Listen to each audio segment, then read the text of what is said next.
Hello বন্ধুরা, তোমরা যারা ওয়াটার কালার করবে ভাবছো তাদের জন্য ভিডিওটি খুবই একটি ইম্পর্টেন্ট ভিডিও হতে চলেছে। তোমরা যারা first time water colour use করে ভাবছো তাদের জন্য আমি এবার ভিডিওতে সমস্ত কিছু অবগত চলেছি। তোমাদের কোন ধরনের ব্রাশের তোমাদের প্রয়োজন, কোন কালার তোমরা ইউজ করবে, কোন পেপার তোমরা ইউজ করবে, এমনকি সেই পেপারটি কত জিএসএমের প্রয়োজন, এমন কোথায় সেই পেপারটা তুমি পাবে, সেই সমস্ত কিছু আমি আমার এই ভিডিওতে কভার করতে চলেছি। তাই একটুকু স্কিপ না করে ভিডিওটি পুরো দেখো।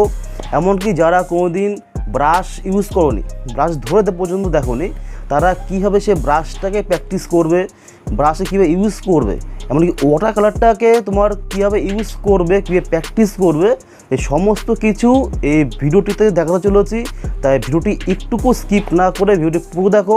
আশা করছি এই একটি ভিডিওতে তোমরা যা ইনফরমেশন পাবে তা তোমাদের শুরুয়াত ওয়াটার কালার শুরু করার জন্য যথেষ্ট। তো চলো ভিডিওটি শুরু করি। সবার প্রথম তোমাদের যেটির প্রয়োজন সেটি হচ্ছে একটি স্কেচ বুক, অথবা তোমার পেপার ইউজ করতে পারো। এই স্কেচ বুকটি হচ্ছে বুস্টু কোম্পানির, আর এটি হচ্ছে 160 জিএসএমের। ঠিক আছে, এটি হচ্ছে একটি 160 জিএসএমের স্কেচ বুক। তোমরা চাইলে 200 জিএসএমের স্কেচ বুকও তোমরা ইউজ করতে পারো। এটি তুমি অনলাইনে অ্যাভেলেবেল পেয়ে যাবে। আমি ডিসক্রিপশানে আমি এই স্কেচ বুকের লিঙ্ক শেয়ার করে দেবো, যেখানে তোমরা অনলাইনেই তোমরা 160 জিএসএম অথবা 200 জিএসএমের স্কেচ বুক তোমরা পেয়ে যাবে। এই স্কেচ বুকে তোমরা ওয়াটার কালার থেকে শুরু করে তোমরা অ্যাক্রিলিক কালার অথবা ফেব্রিক কালার, সমস্ত কালার তোমরা এতে ইউজ করতে পারবে। এমনকি পেন্সিল স্কেচ পর্যন্ত তোমরা এই একই স্কেচ বুকে তোমরা করতে পারবে। আমি এই স্কেচ বুকেই কিছু পেন্সিল স্কেচ করেছিলাম, যা তোমাদের সামনে তুলে ধরছি। এই দেখো, খুব সুন্দর একটি ফিনিশিং আসে। তোমরা চাইলে এই একটা স্কেচ বুক দিয়েই তোমরা water colour, fabric colour, acrylic colour, এমনকি পেন্সিল স্কেচ সমস্ত কিছু এই একটি স্কেচ বুকেই করতে পারবে। আর তার লিঙ্ক আমি ডিসক্রিপশনে দিয়ে দেবো, তোমরা চাইলে ওখান থেকে বাই করতে পারবে। আমার এটা হচ্ছে A5 সাইজের স্কেচ বুক, যা প্রাইস হচ্ছে আপনার 322 টাকা। তো 322 টাকা তোমরা 60টা পেজের 160 জিএসএমের স্কেচ বুক তোমরা অনলাইনেই বাই করতে পারবে। সেকেন্ড তোমাদের যেটা প্রয়োজন সেটি হচ্ছে ব্রাশ। তো এই ব্রাশগুলো তোমরা দেখো, ব্রাশ দু ধরনের আসে। একটি হচ্ছে অ্যানিমেল হেয়ারের, আরেকটি হচ্ছে তোমাদের সিনথেটিক। তো সিনথেটিক যে ব্রাশগুলো হয়, সিনথেটিক ব্রাশ তোমাদের এমন টাইপের হবে। তো সেগুলো তোমাদের হচ্ছে অ্যাক্রিলিক কালার অথবা ফেব্রিক কালার অথবা তোমার হচ্ছে অয়েল পেন্টিংয়ের জন্য ইউজ করা হয়ে থাকে।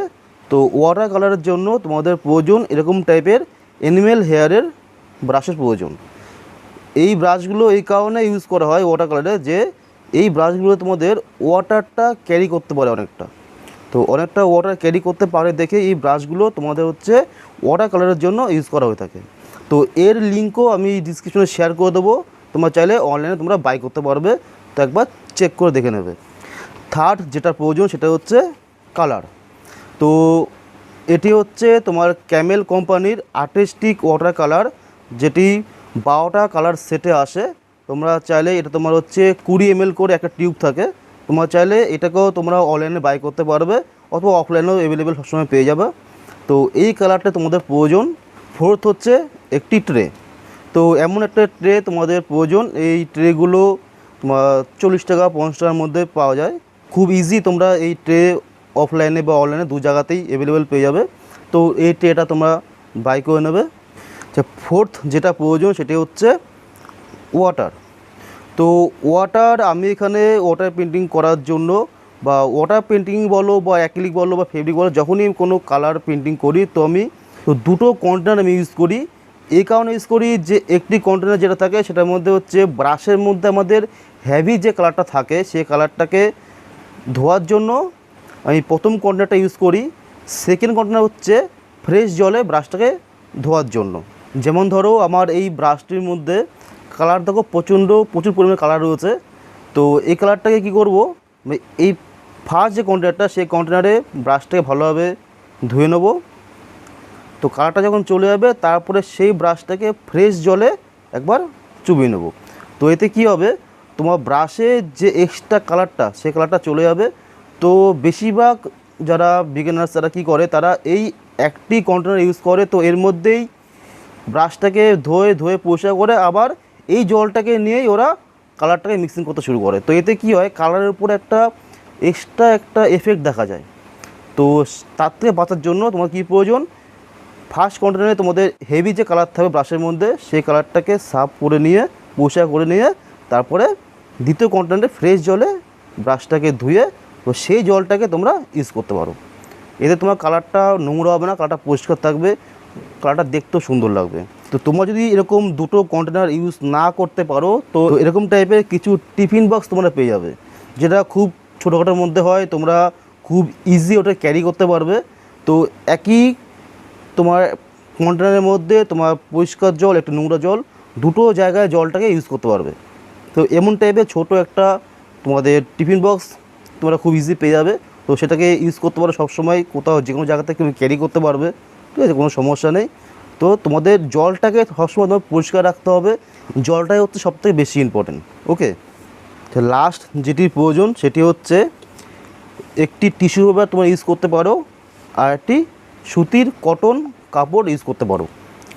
তো এই দুটো কাপড় তোমরা এই কারণে ইউজ করতে বলছি, যদি তোমাদের ব্রাশটাকে যদি তোমাদের ভালো রাখতে হয়, হ্যাঁ, তাহলে তো তোমাদের এই দুই ধরনের তোমাদের কাপড় ইউজ করতে হবে। এটা এই কারণে বলছি, একটি ব্রাশে ধরো যেই হেভি জল যেটা থাকে ফার্স্ট যখন তোমার ধোবে তার মধ্যে দেখবে যে প্রচুর পরিমাণে জল থাকে। তো সেই জলটাকে হালকা যদি তোমাদের পরিষ্কার করতে হয়, তো সেই কারণে তুই এরকমভাবে জলটাকে পরিষ্কার করে জলটাকে কমিয়ে নিয়ে তারপর সেই ব্রাশটা ইউজ করতে পারো। কিন্তু যখন তোমাদের এই ব্রাশটাকে পুরো ড্রাই করতে হবে, পুরো জলটাকে শুকাতে হবে, তখন তোমাদের এরকম একটা টিস্যু পেপারের প্রয়োজন হবে। কারণ এই টিস্যু পেপারে জল প্রচুর পরিমাণে জলটাকে টেনে নেয়, আর টেনে নিয়ে ব্রাশটাকে পুরো শুকিয়ে দেয়, পুরো ড্রাই করে দেয়। তো যখন তোমাদের ওয়াটার কালার তোমার পেন্টিং করা হয়ে গেছে, ভাবছো যে ব্রাশটাকে তোমায় রেখে দেবে, তখনও তুমি এটাকে ইউজ করতে পারো। তাহলে কী হয়, তোমার ব্রাশটা ভালো থাকবে। অথবা কী হয়, তোমার হচ্ছে এই যে ব্রাশের যে জলটা থাকে সেই জলটা ধীরে ধীরে কী হয় ব্রাশের ভেতরে ঢুকতে থাকে, আর যখন সে ঢুকতে থাকে তখন এখান থেকে ব্রাশটাকে নষ্ট করে দেয়। তো চলো এবার প্র্যাকটিক্যালি প্র্যাকটিস করে দেখি, ঠিক আছে, চলো।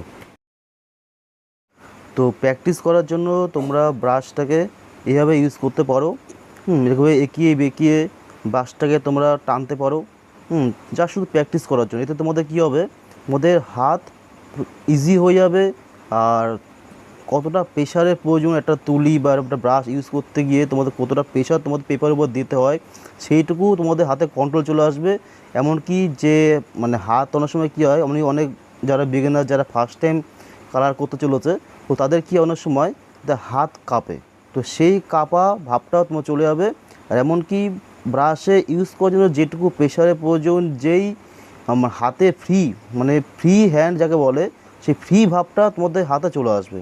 তো শুরুয়াত করার সময় শুরুয়াতের দিকে তোমাদের এইভাবে ব্রাশটাকে একবার প্র্যাকটিস করে নেওয়ার প্রয়োজন। এরপরে আসছে সবথেকে মোস্ট ইম্পর্টেন্ট যে ব্যাপারটা, সেটা হচ্ছে তোমার কালার আর হচ্ছে জলের কন্ট্রোল। তো এই কন্ট্রোল তোমার একদিন বা দুদিনে আসবে না, এটা দীর্ঘদিনের প্র্যাকটিস করতে করতে তোমার এটা হাতে আসবে। তো দেখো এখানে আমি প্রথমে কালার নিয়ে এলাম, তো সে কালারটাকে দেখো ধীরে ধীরে ব্রাশের মধ্যে একটু জল নিয়ে কালারটাকে ধীরে ধীরে আমি একটু টেনে দিচ্ছি। এতে কি হচ্ছে, কালারটা ডিপ কালার থেকে লাইট কালার দিকে ধীরে ধীরে এগিয়ে আসছে। তো তোমাদের কালারটাকে এইভাবে কন্ট্রোল করতে হবে, প্র্যাকটিস করতে হবে। এবার দেখো, যদি আমি এর উপরে যদি আবার কোনো এক্সট্রা কালার জলটাকে মেন শুকাতে দিতে হবে, যদি জলটাকে না শুকিয়ে যদি তার উপরে আমি আবার যদি এক্সট্রা কালার চাপাতে থাকি, তাহলে দেখো কালারটা কীভাবে ফ্যাড হয়ে যাবে, কালারের মধ্যে একটা পেপারের মধ্যে একটা নোংরা ভাব চলে আসবে, ঠিক আছে। তো তোমাদের ওয়াটার কালারে মোস্ট যেটা ইম্পর্টেন্ট সেটা হচ্ছে জলটাকে শুকাতে দিতে হবে। ফার্স্ট লেয়ার যখন তোমরা দেবে, তুমি যে কোনো কালার পেন্টিং করতে যাও না কেন, তোমাকে লেয়ার বাই লেয়ার কাজ করতে হবে, ঠিক আছে। আমি অ্যাক্রিলিক কালারেও ক্ষেত্রেও ওটাই বলি, আর ওয়াটার কালারের ক্ষেত্রেও সেম প্রসেসটাই চলে। তোমার হচ্ছে ফার্স্ট লেয়ার ইউজ করার পরে সে কালারটাকে তোমাকে শুকোতে দিতে হবে, এরপরে তোমার সেকেন্ড লেয়ার ইউজ করতে হবে। যদি তোমরা কালার শুকানোর আগে যদি সেকেন্ড লেয়ার দিতে থাকো, তাহলে কালারের মধ্যে একটা ফ্যাট ভাব চলে আসবে, আর সেটা আমি সামনেই তোমায় দেখিয়ে দেবো, প্যাটেল তোমায় দেখিয়ে দেবো যে কালার কী হবে, একটা কালারের মধ্যে একটা স্পট ভাব চলে আসে। তো তোমাদের এটাকেই কন্ট্রোল করতে হবে যে কতটা জল আর কতটা কালারের প্রয়োজন, সেই প্র্যাকটিসটাই তোমাদের করতে হবে। আর সেটা ধীরে ধীরে ধীরে ধীরে তোমার সেই কন্ট্রোলটা তোমার হাতে অটোমেটিক চলে আসবে। সেটা একদিন বা দুদিনে আসবে না, সেটা ধীরে ধীরে ধীরে আসবে। তো শুরুয়াত করার জন্য তোমরা এভাবে কালারটাকে প্র্যাকটিস করতে পারো, ব্রাশটাকে প্র্যাকটিস করতে পারো, এতে তোমাদের হাতে কন্ট্রোল আসবে। আর কোনো সময় কালার করতে গিয়ে যদি দেখো যে তোমাদের ওয়াটারটা কিছুটা এক্সেস ওয়াটার হয়ে গেছে, যেটা এক জায়গায় জমে রয়েছে, তো সেই কালারটাকে নেওয়ার জন্য তোমরা একটা শুকনো ব্রাশ ইউজ করতে পারো। তো শুকনো ব্রাশটা দেখবে সেই জলের উপরে যখন ধরবে, সেই কালারটার উপর যখন ধরবে, তখন দেখবে সেই কালারটা অটোমেটিক তোমার ব্রাশে চলে আসছে আর যারা শুকিয়ে যাচ্ছে। তো এতে একটা হালকা একটা স্পট পড়ে যায়, তো সেই স্পটটাকে তোমার কন্ট্রোল করতে হবে।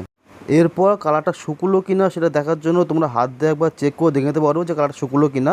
যদি শুকিয়ে যায় তারপর তোমরা সেকেন্ড লেয়ারটা ইউজ করবে। তো ওয়াটার কালারের আরেকটি যেটা মেন ইম্পর্টেন্ট ব্যাপার হচ্ছে সেটা হচ্ছে ট্রান্সপারেন্ট। তো ওয়াটার কালারের মেন ইম্পর্টেন্ট হচ্ছে এটাই যে তোমার ট্রান্সপারেন্ট রাখতে হবে। যখন তুমি একটা কালারের উপরে যখন আরেকটা কালার ইউজ করবে, সেই কালারের ট্রান্সপারেন্ট যেন দেখা যায়, মানে নিচে কালারটা থাকবে নিচের দিকে, সেই কালারটাও যেন দেখা যায় উপরে কালারের লেয়ারের উপরে। তো ওয়াটার কালারের মোস্ট এই দুটো ইম্পর্টেন্ট, সেটা হচ্ছে রং আর জলের কন্ট্রোল। সেকেন্ড হচ্ছে পরিষ্কার ভাব, যেন কালারের ট্রান্সপারেন্ট ভাবটা থাকে, যেন তোমার নিচের কালারটা যেন উপরে কালারের উপরে দেখা যায়। তুমি ওয়াটার কালারের আরেকটি ব্যাপার দেখো, যদি কোনো কালার শুকোনোর আগে যদি তার উপরে আরেকটা কালার দেওয়া যায়, তাহলে কী হচ্ছে দেখো, কালারটা পুরো ঘেটে যাচ্ছে। তো এটা তোমাকে সবসময় খেয়াল রাখতে হবে যে প্রথম কালারটা শুকোবে, তারপরে আরেকটা কালার তার উপরে চড়াবে। যদি কালার শুকোনোর আগেই যদি অন্য কালার চড়াতে থাকো, তাহলে দেখবে একে অপরের সাথে ঘেটে গিয়ে পুরো কালারটাই অন্যরকম হয়ে যাবে, পুরো চেঞ্জ হয়ে যাবে, দেখতে আর ভালো লাগবে না। এবার পাশের কালারটা দেখো, আমার সেকেন্ড লেয়ার যখন শুকিয়ে গেছে, এর উপরে থার্ড লেয়ারটা ইউজ করছি। এতে কী হচ্ছে, কালারটা কোনো কালার সাথে ঘেটেও যাচ্ছে না, তার ট্রান্সপারেন্ট ভাবটাও থাকছে, আর দেখতেও বেশ একটা সুন্দর লাগছে। তো এটাই তোমাকে কন্ট্রোল করা শিখতে হবে। তোমাদের আরও একটি ইম্পর্টেন্ট বিষয় বলে রাখি, যে ওয়াটার কালার করার সময় তোমার চেষ্টা করবে যে পেপারটা হোক বা বোর্ডটা হোক একটুখানি নিচে কিছু দিয়ে খাড়া করে নেওয়ার। এবার পাশে দেখো আমি দুটো বক্স তৈরি করেছি। তো দুটো বক্সে দুরকম পদ্ধতিতে ওয়াটার কালারটা করে তোমাকে দেখাবো। তো সাধারণত ওয়াটার কালার দুরকমভাবে করা হয়। প্রথম হচ্ছে যে পেপারের উপরে ওয়াটার দিয়ে নিয়ে, জল দিয়ে নিয়ে, তারপরে রঙটাকে পেপারের উপরে ছোঁয়ানো হয়। এতে কি হয়, এতে কালার সে তার নিজের মতন করে পেপারের মধ্যে ছোঁয়া থাকে, তাকে তোমার ব্রাশ দিয়ে তোমার নিজেকে ছড়ানোর প্রয়োজন নেই, সে তো নিজের জায়গা সে নিজে তৈরি করে নেবে। এতে কী হয়, এর উপরে যখন তুমি দ্বিতীয় কালার দেখো, আমি এখনই এরপরে দ্বিতীয় কালার যখন আমি দেব, সে একে অপরের সাথে বেশ সুন্দরভাবে একটা কালারটা মিশ্রণ হয়ে যায়, মিশে যায়। তো জল পেপারের উপরে দিয়ে নিয়ে তারপরে কালার করার এই একটা হচ্ছে সুন্দর একটা পদ্ধতি। তো তোমরা চাইলে এইভাবেও কোনো কালার তোমরা তৈরি করতে পারো। তো সেকেন্ড যে বিষয়টা আছে সেটা হচ্ছে তোমার ডাই পেপারের উপরে। তো দেখো এখানে আমি তোমার পাশে একটা ডাই রেখেছি কাগজটাকে, তো রেখে সেখানে যখন আমি কালার দিচ্ছি, তো এর করা পদ্ধতি হচ্ছে প্রথমে ব্রাশের মধ্যে রঙ কিছুটা বেশি করে নিয়ে সেই রঙটা পেপারে দিয়ে, তারপরে ব্রাশের মধ্যে এক্সেস কিছু জল ধরে নিয়ে, তো সেই জলটাকে দিয়ে রঙটাকে ধীরে ধীরে ধীরে ধীরে নিচের দিকে টেনে দিতে হবে। এতেও কালারের বেশ সুন্দর একটা মিশ্রণ ভাব দেখতে পাওয়া যায়। সে তোমার নিজেরা যখন প্র্যাকটিস করবে তখন তোমার সেটা দেখতে পারবে।